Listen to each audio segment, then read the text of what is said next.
మాతృభాష వ్యక్తి ఆలోచనలకు భావ వ్యక్తీకరణకు సహజమైన సాధనమని శ్రీరామకృష్ణ విద్యా సంస్థల అధినేత డాక్టర్ జి రామకృష్ణారెడ్డి పేర్కొన్నారు. శ్రీరామకృష్ణ డిగ్రీ కళాశాలలో తెలుగు విభాగం ఆధ్వర్యంలో అంతర్జాతీయ మాతృభాషా దినోత్సవం కార్యక్రమాన్ని శనివారం ఘనంగా నిర్వహించారు.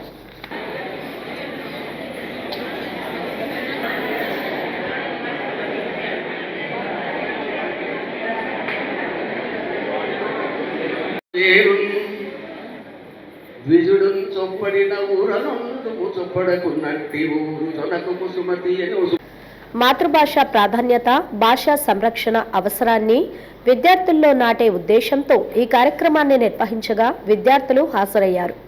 ఈ కార్యక్రమానికి శ్రీరామకృష్ణ విద్యా సంస్థల అధినేత డాక్టర్ జి రామకృష్ణారెడ్డి అధ్యక్షత వహించారు.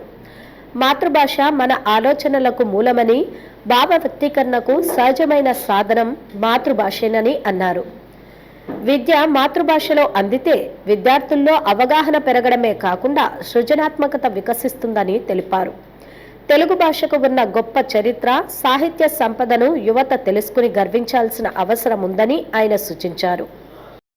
మనం ఎక్కడ ఉన్నా, ఎలా ఉన్నా, చదువుకునే వయసులో చదువుకునేటప్పుడు అవసరమైనప్పుడు మనం ఇతర లాంగ్వేజెస్ వాడవచ్చు. కానీ మనం ఇంట్లో ఉన్నప్పుడు, బంధువులతో ఉన్నప్పుడు, లేదా మనం కుటుంబ సభ్యులతో ఉన్నప్పుడు ఖచ్చితంగా తెలుగులో మాట్లాడాలి అన్నటువంటి విధానాన్ని పాటిస్తే చాలా మంచిది అని చెప్పేసి నేను భావిస్తున్నా. ఎప్పుడైనా కూడా మాతృభాషలో బోధన జరిగినట్లయితే అది సులభంగా అర్థం చేసుకోవడానికి అవకాశం ఉంటుంది, ఎదగడానికి అవకాశం ఉంటుందని నేను భావిస్తున్నాను.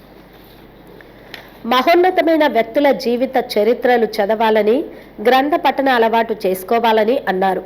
నూతన విద్యా విధానం మాతృభాషలకు, సాహిత్యానికి, కళలకు, ప్రాంతీయ కళారూపాలకు అధిక ప్రాధాన్యత ఇస్తుందని అన్నారు. నంద్యాల పట్టణ ప్రముఖ వైద్యులు, సూరన సారస్వత సంఘం అధ్యక్షులు డాక్టర్ గెలివి సహదేవుడు హాజరయ్యారు. ఆయన మాట్లాడుతూ ప్రపంచీకరణ ప్రభావంతో అనేక భాషలు అంతరించిపోతున్నాయని, అలాంటి పరిస్థితుల్లో మాతృభాషను కాపాడుకోవడం ప్రతి పౌరుని బాధ్యతగా మారిందన్నారు. భాష ఉన్నప్పుడే సంస్కృతి నిలుస్తుందని, సంస్కృతి ఉన్నప్పుడే సమాజం బలంగా ఉంటుందని వివరించారు. వేమన, సుమతి, కృష్ణ శతకాలు చదవాలని, పద్యాలను కంఠస్థ పెట్టాలని, తెలుగు భాషపైన, సాహిత్యంపైన విద్యార్థులు అభిరుచి, ఇష్టాన్ని ఏర్పరచుకోవాలని అన్నారు. తెలుగు భాష మాటకు, పాటకు, పద్యానికి, శ్లోకానికి అనువైన భాష అని అన్నారు. రూపాయలు అప్పించేవాడు ఉండాలి, అప్పించేవాడు. వైద్యుడు మీకు ఏదైనా రోగం వస్తే ఆ ఆరోగ్యానికి సంబంధించి ఇచ్చేవాడు ఉండాలి. ఎప్పుడు ఎడతెగక పారు ఏరు, ఎప్పుడు పారే ఏరు ఉందనుకోండి, మీకు నాగరికత ఎక్కడైనా డెవలప్ అయిందంటే అక్కడ ఒక ఏరు ఉన్నది. ఆ ఏరు ఉంటే ఖచ్చితంగా అన్ని అవసరాలు తీరుస్తుంది. తాగడానికి ఉంటాయి, సేద్యానికి ఉంటాయి. అట్లా ఎప్పుడు ఎడతెగక పారు ఏరుడు ద్విజుడు అంటే ఒక బ్రాహ్మణ పురోహితుడు అంటే మీకు మంచి చెడ్డ కార్యక్రమాలు, పెళ్ళిళ్ళు, కార్యక్రమాలు చేస్తారు. ఈవేళ ఉన్న చోట ఉండండి అని ఏ కాలంలోనో సుమతి పద్యం బద్దరికం రాశారు. అలా ఉండాలా? కొండ నుండునే మళ్ళీ అక్కడ కామపెట్టుకోవాలి. కొండ నుండునే మళ్ళీ కోరిన పాలిచ్చు కాదు, కొండ నుండునే మళ్ళీ కామపెట్టుకొని కోరిన పాలిచ్చు పశువు శిశువు తోడ పంటలాడు వనిత వేదములు వల్లించుచుండు బ్రాహ్మణుడు.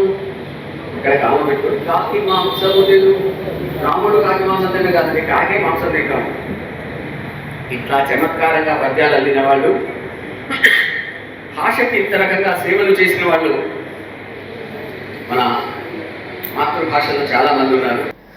మరో ముఖ్య అతిథిగా ప్రముఖ న్యాయవాది, సాహితీ స్రవంతి అధ్యక్షులు శ్రీ ఎం శ్రీనివాసమూర్తి మాట్లాడుతూ తెలుగు భాషకు అపారమైన సాహిత్య సంపద ఉందని, భావాలను హృదయానికి హత్తుకునేలా వ్యక్తపరచగల శక్తి మాతృభాషకే సాధ్యమని అన్నారు. విద్యార్థులు ఆంగ్ల భాషను నేర్చుకుంటేనే మాతృభాషను నిర్లక్ష్యం చేయకుండా రోజువారీ జీవితంలో తెలుగును వినియోగించాలని సూచించారు.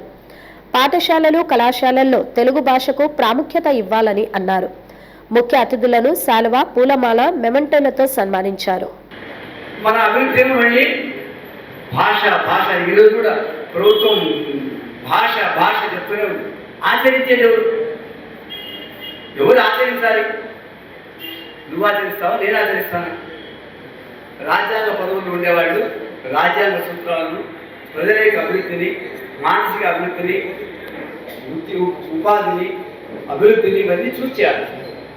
అందరూ భాష వాడుకుంటున్నారు. తిరుపతిలో మహాసభ జరిగింది.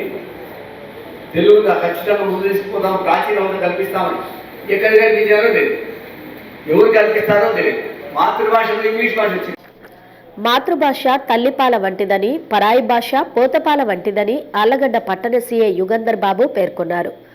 అపుస్మా ఆళ్లగడ్డ డివిజన్ అధ్యక్షుడు అమీర్ బాషా ఆధ్వర్యంలో ఆళ్లగడ్డ పట్టణంలోని ఐడిఎస్ హైస్కూల్ నందు మాతృభాషా దినోత్సవ వేడుకలు ఘనంగా శనివారం నిర్వహించారు. ముఖ్య అతిథిగా ఆళ్లగడ్డ పట్టణ సీఐ యుగంధర్ బాబు పాల్గొన్నారు. తెలుగు తల్లి చిత్రపటానికి పూలమాలలు వేసి నివాళులర్పించారు.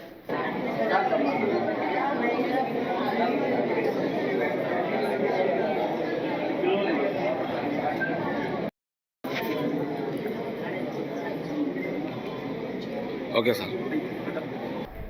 దేశ భాషలందు తెలుగు భాష తీయనైందని, మన మాతృభాషను మనం ఎప్పుడూ గౌరవించుకోవాలని కోరారు. మాతృభాష తల్లిపాల వంటిదని, పరాయి భాష పోతపాలతో సమానమని పేర్కొన్నారు. కార్యక్రమంలో ఉపాధ్యాయులు, విద్యార్థులు పాల్గొన్నారు. మాతృభాష దినోత్సవం ఏర్పడటానికి కారణం మన ఈస్ట్ పాకిస్తాన్ ఏదైతే ఉందో ఆ బంగ్లాదేశ్లో జరిగిన ఒక రెవల్యూషన్, ఒక ఉద్యమం. ఆ ఉద్యమంలో భాగంగా పుట్టుకొని వచ్చిందే ఈ యొక్క మాతృభాష నాకు కావాలి అని. సో మనం కూడా ఇప్పుడు తెలుగు ఈజీగా అర్థం చేసుకుంటాం, ఇంగ్లీష్ కూడా అనర్గళంగా మాట్లాడే వాళ్ళు ఉంటారు. కానీ తెలుగులో ఉన్నంత వాళ్ళ బ్రెయిన్లో ఏదైతే అది ఉంటుందో మెమరీ, ఇంగ్లీష్లో అంత ఈజీగా ఉండదు.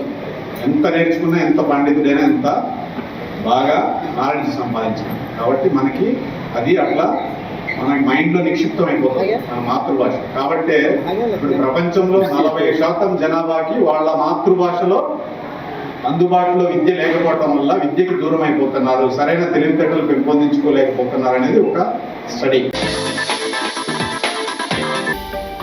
హలో అండి, నేను మీకు Rakshitha. Please do subscribe to Nandyal communications.